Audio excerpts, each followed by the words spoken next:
Hey guys, MacDee again. Today we were joined by Chuck, who is a Marine. He was in for 5 years. He did all kinds of stuff, so there's really no title that we can give him besides Marine. So thank you for your service, thank you for your time and being with us today. So let's dive into our warm-up questions. So what is your favorite fast food restaurant? Oh, I'm going to jump above fast food and say favorite kind of fast food is a place called Portillo's. Okay. Which is from Chicago. A friend of mine from Chicago introduced me to it, and they have something that's it's Italian beef and grilled Italian sausage on a bun, and it's the greatest tasting food on the planet. Wow. Is it like good. A local place, or is it a No. chain? Well, I would say it started literally as a hot dog stand. Oh, okay. And I can't remember. I don't recall how long, but the hot dog stand grew. Started adding things like the Italian beef and the sausage, and it just got so popular that they opened one, and now used to be Chicago only, now there's around that area, and I hope it doesn't expand to Texas. That would not be good. Good for your health? No, I'd weigh 400 pounds if it easily 400 pounds. Yeah. Next question, what's your favorite holiday? All of them with my family. Okay. I get really lucky. Been married for 25 years, and I have a daughter that's 22, and we all live close to each other. So regardless of what the reason is to get together, it's a reason to get together. Just with anything involving them. That's awesome. Yeah. What's the favorite place that you've traveled to in the United States? In the United States, yes, Charleston, South Carolina. That's super easy. Okay. So explain a little bit. Why is that your favorite place? When I joined the Border Patrol, I went through a couple of different things other than the standard operation. I became a defensive tactics instructor, or PT, which stands for physical techniques. To a Marine, PT is physical training. Right. In the Border Patrol, PT instructor is a physical technique. So that involves getting the brand new guys that are coming into the patrol in shape when you go to the Border Patrol Academy. But it also how to use our intermediate force weapons, things like the CSB, which is the collapsible steel baton, how to handcuff someone, but also empty hand techniques to deal with a violent suspect.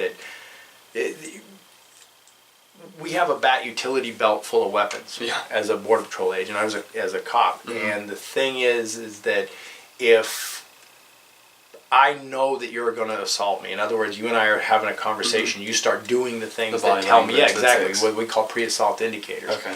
I see the pre-assault indicators, awesome. I'm going to get a tool in my hand, a CSB, the taser, whatever it is, but your odds of winning this fight just went way down. But bad guys are not dumb. And a bad guy who wants to, most likely the best way that he would fight you to get away. That's 99 times out of 100.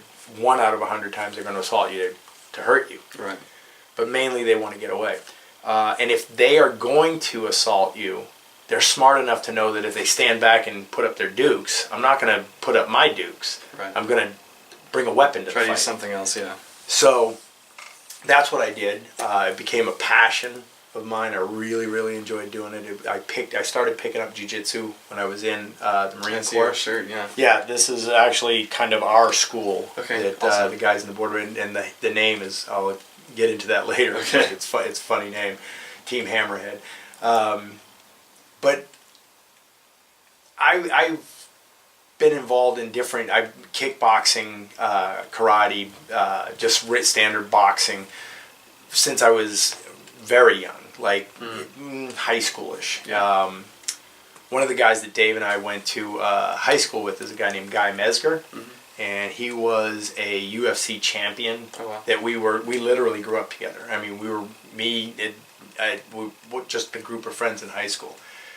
And matter of fact, we worked at Cheddar's as cooks at the time, and one day he comes back in and says, "Hey man, this is an awesome school," and we were kind of, do we really need this? Yeah. And he says, "No, you'll really like it. These guys are great, and they don't. It's not as traditional, and it's more like a fight club." And that sounded like fun.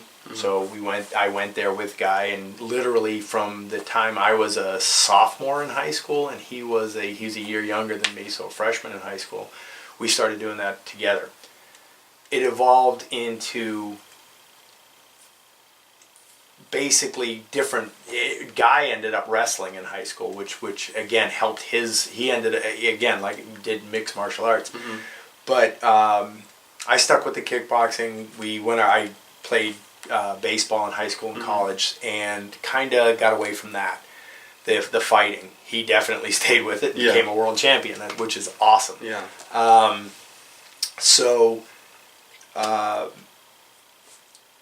Again, the fighting part became a passion. I found a place in the Border Patrol and the Marine Corps to do it way back when in the Marine Corps. The hand-to-hand combat was called line training. They've gotten away from it for all the reasons that everybody's getting away from stuff like that. It's scripted, it's not realistic, and training has to be realistic if it's going to be effective.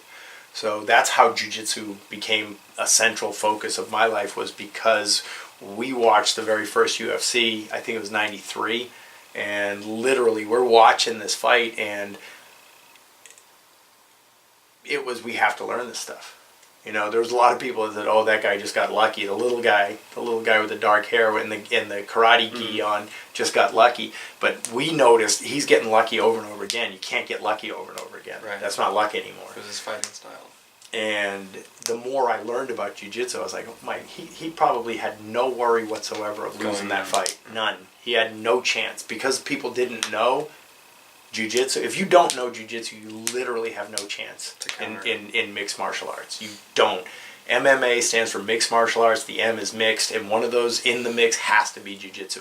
You can have all kinds of other styles, but without jiu-jitsu, you literally have no chance. So that's became my passion, and that got me to the way back a long time ago when you asked this question, to Charleston, South Carolina as a PT instructor. Once I got certified there to become an instructor, I went there and I did my first one was a year tour, and because the government, you're on per diem, we got to stay in really nice houses. The people in Charleston knew that there was a big government entity, and they knew that, you know, because of per diem rates, you're getting paid. You could pay them what you would pay a hotel, which is a lot of money per day, which is a lot of money per month.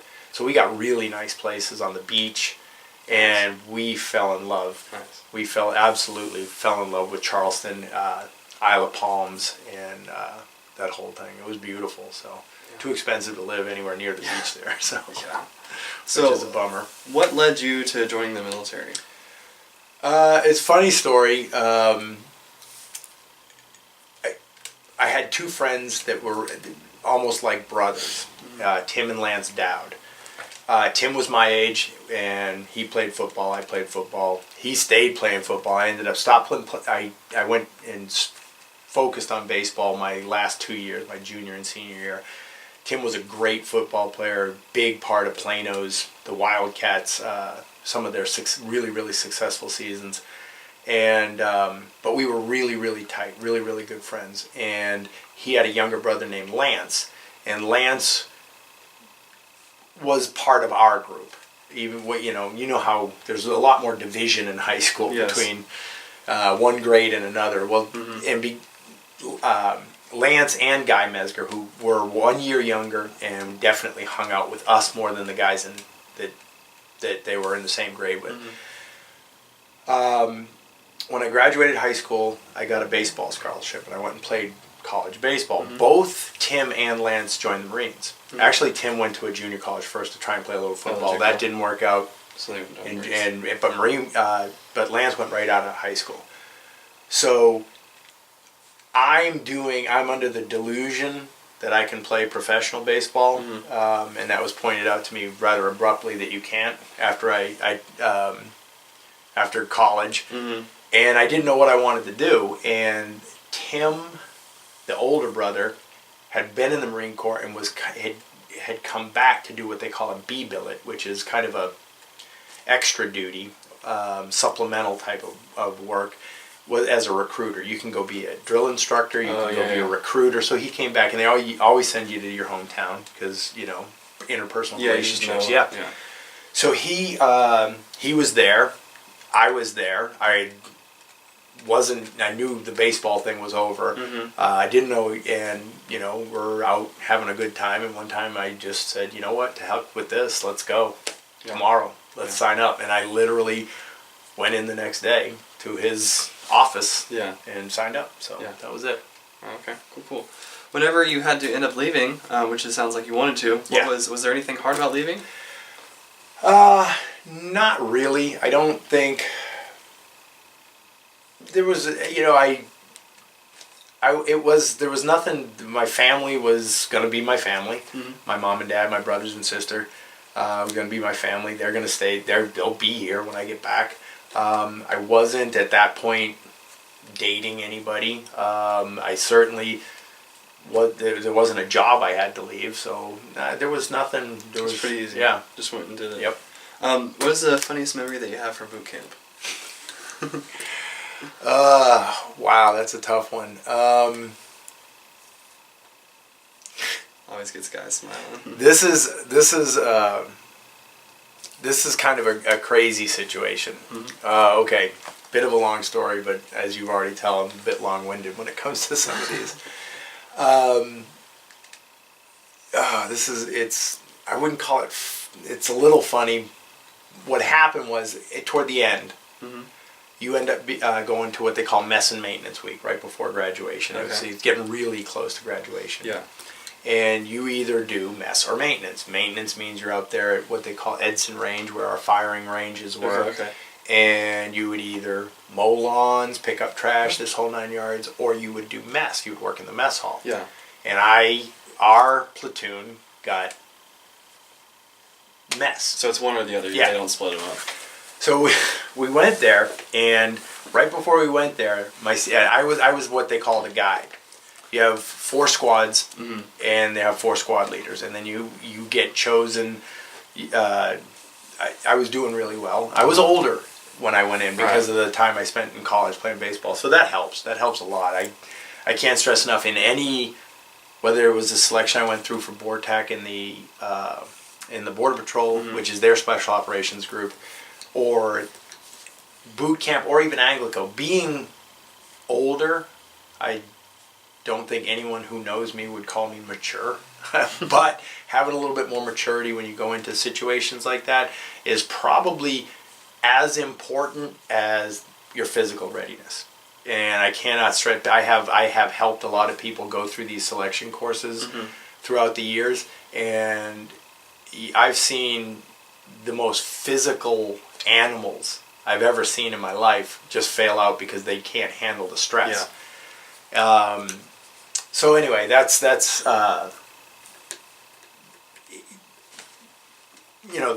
when make the decision to go, and I go there, that maturity helps. So boom, I'm the guide. There's nothing special on my part, but I got chosen to be the guide. Yeah. So that's kind of the dad of the platoon. And you, in the Marine Corps, you generally have a senior drill instructor, right? And then you have their assistants, and it can be anywhere from 2 assistants to 3 assistants. We had 3 assistants for ours. The young drill instructor, the newest drill instructor, was called the hard hat, and their job was to, there's no other way to put it, they were bastards to you. And it was from day 1, minute 1 to the minute you graduate. They never let up. The senior drill instructor was hard as a rock for the first, couple of weeks, 3, 4, 5 weeks in, and then he started becoming the mentor. And there was never demarcation line.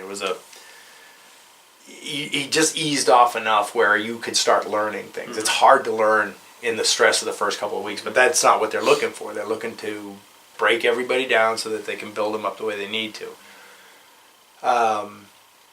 So the drill instructor, I'll never forget his name, obviously, Staff Sergeant Floresca, and he, again, starts to become the father figure of the platoon. And then you had the other, whether it was 2 or 1, you had one other drill instructor. Their job was to float in between those 2 extremes. They needed to be teachers and instructors but they never really became the father figure that the senior drill instructor does. Yeah. So, right before mess and maintenance week, are you familiar with diet privates? I think so. You're talking about like half rats and stuff? Yes. Yes. Exactly. So everyone has a T-shirt with your platoon number on it. We were 1117, and if you were overweight, your body mass index, however it was, they were doing it back then. But the guys that were obviously overweight and not performing very well in the PT tests, Yeah. they became diet privates, again, half rats, and they had 2 red stripes, one above and one below the number, and so, and by the time mess and maintenance week hits, this is almost through the entire boot camp, Yeah. and so they're usually lean and mean, but history has proved you put them around food that they have way more access to. In other words, the mess hall. I see where this is going. Yeah. So the senior drill instructor called me into his, what they called a duty hut, and I go in there, and he basically tells me that for every pound that the diet privates, and they weighed them before, every pound that they brought back at the end of mess and maintenance was a mile I was running. And so it became...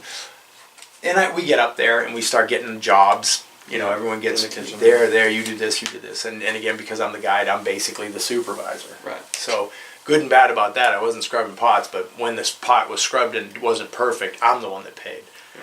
So, I'm running around trying to keep... And now I'm starting to see these guys with cake batter on the side of their face and things. And I'm like, oh my gosh, this is not going to be good. and I'm running around and at first, I'm like pleading with them, Yeah. And then I'm getting angry because this is my rear end on the line. Now I'm the one that's going to pay. And finally, what ended up happening was I had gotten kind of intense with one of them. And he had 2 friends. There was 3 of them in the platoon that were from the same area. And I'm walking around doing the supervising thing that I was doing. And what happened was I come around the corner and I hear him tell his 2 friends, and his 2 friends were squad leaders. So, and he's telling them that he's tired of me crawling up and down his rear end, and next time he does it, next time I do it, he's gonna knock my teeth out, whatever it was he said. And I came around the corner and heard this, and again, the maturity thing, one would hope that I would have handled it better. But I didn't, and I said, if that's what you want to do, nobody's in the bathroom. Right now, I'm going in there. You want to come in with me? Come on in. And so I walked in, and another recruit came in, and I told him, get out. And by the time he goes out, this other guy comes screaming in, throwing punches over, just going nuts. Yeah. And he's a big boy, so he kind of mashes me back against the wall. And he had ducked his head, so I had his head kind of pushed down a little bit. And the 2 other squad leaders came in right after him and basically were saying, don't hit him in the face, don't hit him in the face, because leave marks, and then we're going to have to explain all of this. And right about when he said it the second time, one of them, this guy loops a big punch up over when I was holding him and lands right in my ear. And so I said, okay. And I hit him pretty good, and it split his eye wide open. And immediately we went into,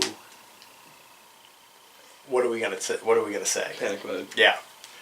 So we're thinking he walked in and slipped, and the other recruit that had come in and left had now come back in because of the commotion. And we're literally, even him, the guy that I got in a fight, he realized, okay, this was a mistake, and we're probably going to get in a lot of trouble. Yeah. And so we're working on our story, which was slipped, hit his head on the thing, split his eyebrow open, and head wounds bleed a lot. And when I caught him he was ducked down, I caught him with the uppercut, and when I did, his head snapped back. And the other recruit goes, "That story's not going to fly." And we're like, "Why?" And he goes, and there was an arc of blood all the way across the ceiling. So that would have been hard to explain. So I don't know if that's a funny story, but that was the most, of all the things that happened in boot camp, that stuck out by far the most. Yeah, definitely a little bit different, but I can see how that'd be funny. What was the hardest obstacle that you faced at boot camp? Could have been anything, mental, physical, certain obstacles, certain week, rifle call, anything like that. Honestly, it was, and again, I there's nothing special about me. I went in older. I had been through Plano athletics, which is pretty intense. A little bit of hazing. I don't want to get anyone in trouble, but back in the 80s, the seniors would thump on you pretty good, and so there was that. Then I go through, I played college baseball, very physical there. But the difference between a 30-year-old and a 35-year-old is nothing. The difference between an 18-year-old and a 24-year-old, 22-year-old, night and day. Not to say any 22-year-old they don't have the world figured out, right, but they do a lot more than your average 18-year-old or 17-year-old out of high school. So that's really what it is. I enjoyed it. What was hard? A strange thing about me, this was really one of the, I don't sleep very much for whatever reason. And through every selection course I've ever been through, include basic, boot camp in the Marine Corps, ANGLICO's basic course, which is a selection course, and then BORTAC selection course. One of the primary tools they use to see where you are mentally is sleep deprivation. Yeah. That's a walk in the park for me because I nice. don't sleep. No, it's not nice. I would very much like to sleep 8 hours someday. I can't imagine what that would feel like. But what I would do was, in the Marine Corps, when you go to sleep, you have fire watch. Yes. And everybody gets a fire watch. And what ended up happening was, you would only get it, you'd do a 1 hour fire watch or a 2 hour fire watch. I don't remember what it was at the time. But because it was divvied up amongst an entire platoon, you probably wouldn't get a fire watch again for a couple of weeks. Yeah. And I told the guy that had the roster, I said, put me on the last fire watch every day, literally every day. So an hour before everybody else got tossed out of their racks with trash can lids being banged together and screaming and yelling, I was already up and dressed. Yeah. So I put that to my advantage big time, but that helped. Yeah. That helped a lot. So I'm a big fan of finding the easy way. And no matter how hard that easy way is, I want to try and do, I don't like getting, that intense sleep to explosion. Yeah, the commotion. So I just woke up an hour early every day. Yeah. That's awesome. Yeah. That's not a bad idea. Good trick. Yeah. So we've talked a little bit about graduation and stuff and how you were guide. So what did you graduate as? Because you had the Lance Corporal, right? You get a promotion. It's awesome. Super cool. So then because of that, what did you do right after boot camp? What did you do? Okay, so, and that's what, I had gone in as an 0311 infantry. And because I was the company honor man, they gave me a choice. I could choose another MOS. Yeah. And I had a friend, I was explaining earlier, Lance Dowd. Lance was with, at the time, Force Recon. Oh my gosh, I have a great funny story now. I just remembered it. Oh my gosh, we'll go back to funny because this was really funny. But Lance had told me, because Lance was with Force at the time, Force Recon, and he said, hey, Force isn't taking anybody that hasn't been through an enlistment as an infantryman. But ANGLICO is, and he explains what ANGLICO is, Air Naval Gunfire Liaison Company. It's an airborne unit. You get to jump out of airplanes. You get to do kind of some nifty things. And I thought, okay, yeah, let me do that. So at first, then you have to get your advanced training. And for ANGLICO, you have to have 3 different MOSs. It's infantry, radio operator, and artillery scout observer. So I went to Fort Sill, Oklahoma first as an artillery scout observer, and came back and went through the ANGLICO basic course, and then went through the other thing. So that was a lot of training for that. So if you want, this story, in my opinion, is funny enough to go back to. Okay. I forgot about this. Lance was a sergeant with Force Recon at the time. He knew peripherally, but knew Staff Sergeant Floresca, our senior drill instructor. We had mail call every night. If you sent me a letter in boot camp and it was in an envelope sealed, Right. I would get to open that thing and no one would know what was in it. If Package. my mom sent me a postcard with words written right on the back where everyone can see it, well, they thought that was usually a fun thing to read. Lance knew this, so he started sending me postcards. And on the back it would say things like, hey Chuck, sorry all your drill instructors are so weak. I'm so glad that you're there to help them and guide this platoon. And the first one, there's just eyeballs bugging out of their head, jaws drop as he's reading this thing. And so I get called up we're in the classroom outside the duty hut, also in Indian style, listening to, handing out mail and things like that. So I'm up there doing flutter kicks and push-ups while everyone else gets their mail because of evidently what I had said to my friend about my drill instructors. Right. I got throughout the boot camp, I probably got about 5 of those. And after the second one, when they saw the entire platoon would see a postcard in the stack of letters and they'd know exactly what it is. He even sent me, I didn't know that you could do this, he cut the side of a Coors Light cardboard box out, put stamps on that and said, don't worry, I'll mail you the rest later like we talked about. So, it was, that was pretty funny. So, there's your funny story. Yeah, it probably wasn't funny at the time, but it's really funny now. Yeah. So. Okay, so once you did all your training and stuff, so did that take was it around a year or so for you to get all your training wrapped up? What was your first assignment and what did you do? I went to ANGLICO. ANGLICO is broken down into three platoons.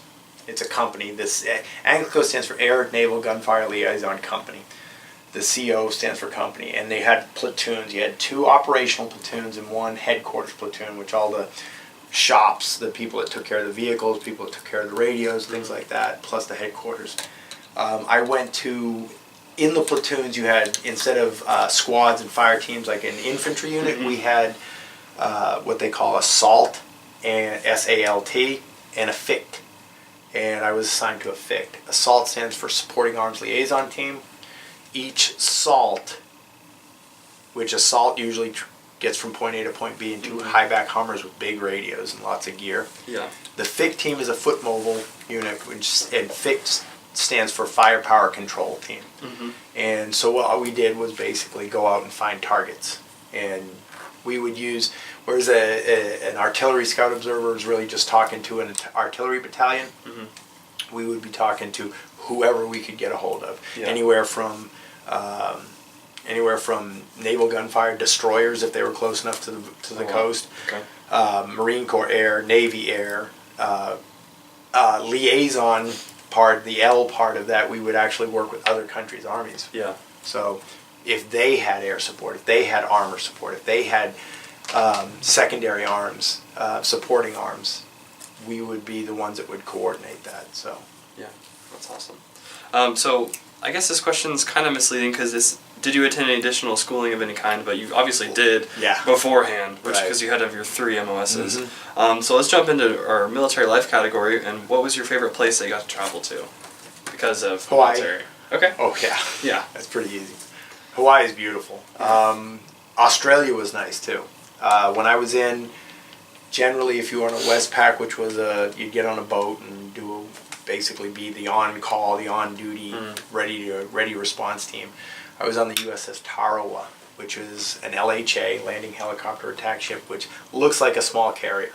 Okay. It looks exactly like a carrier. It's just much smaller than our carriers now. Yeah. And it would have Cobra attack helicopters, CH-46s, what else? We had CH-46s, we had the Hueys, a couple of CH-53s, which is another big transport helicopter, and usually 5 or 6 Harriers.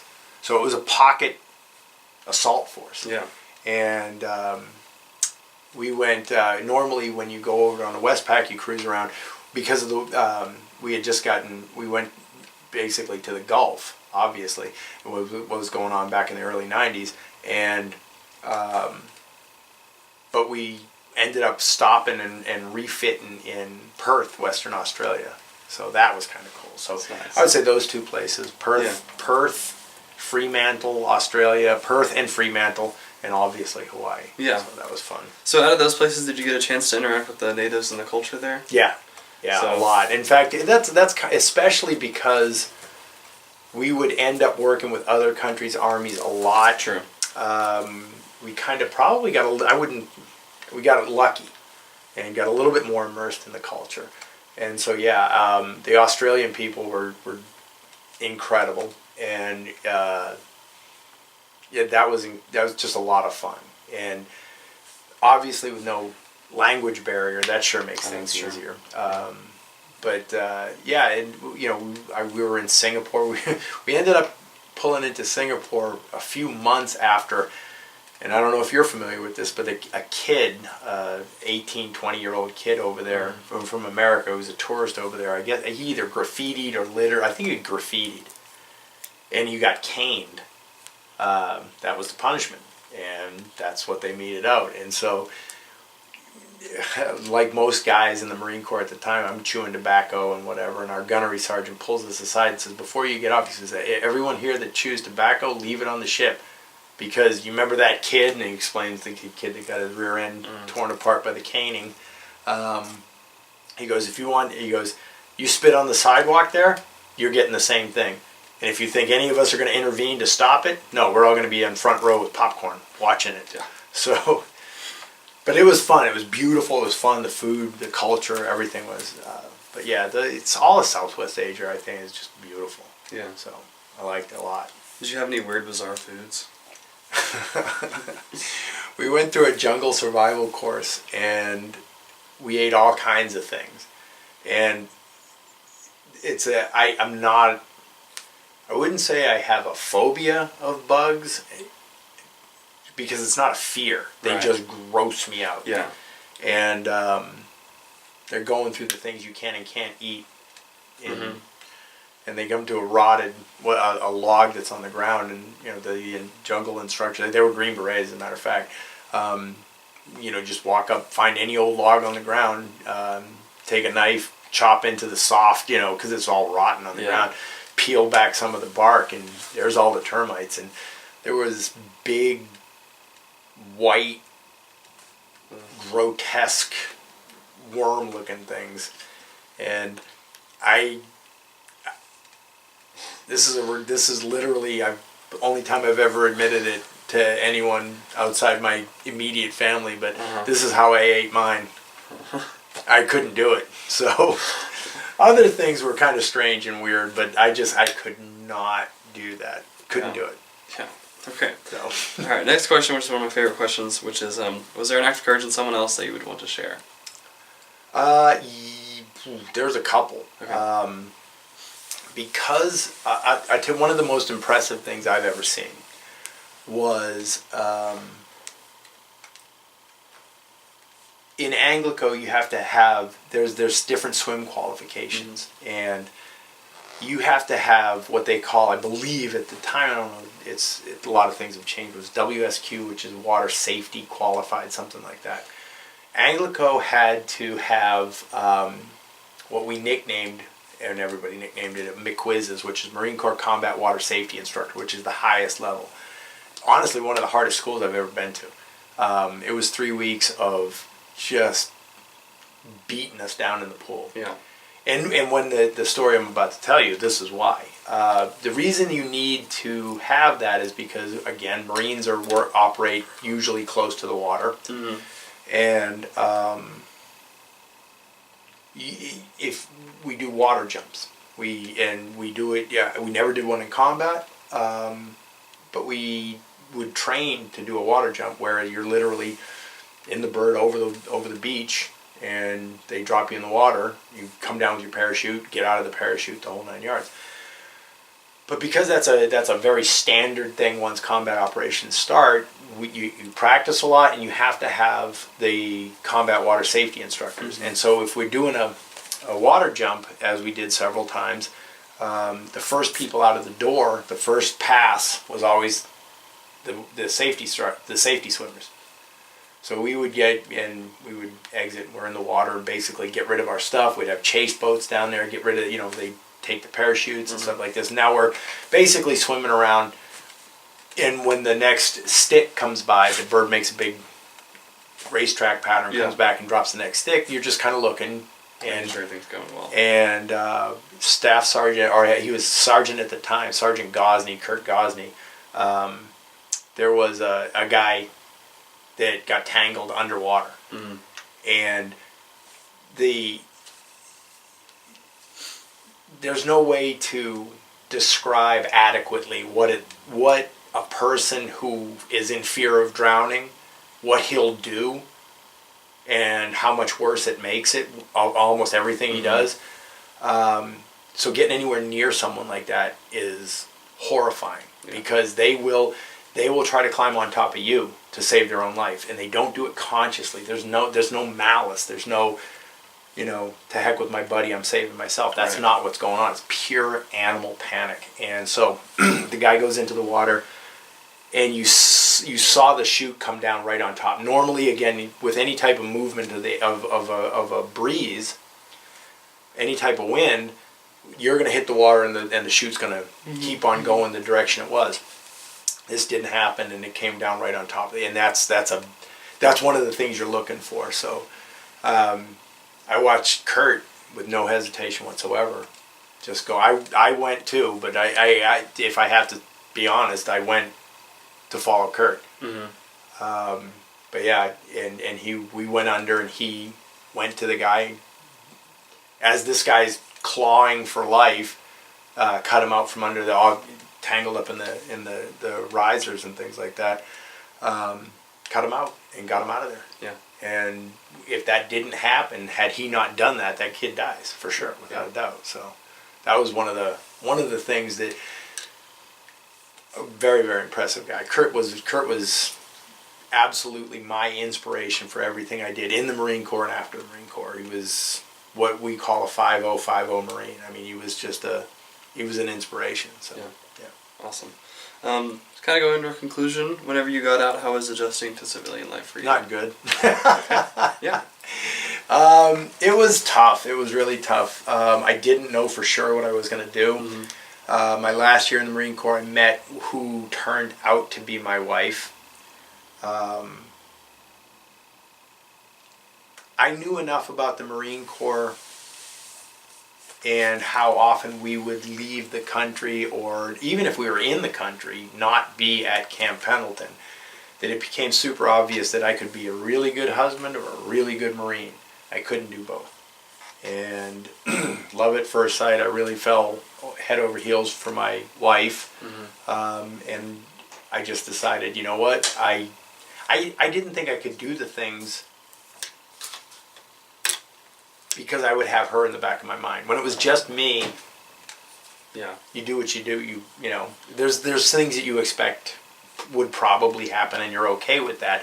When you have a wife, and eventually later on down the line a daughter, I don't think I would have been able to prioritize as well as I should.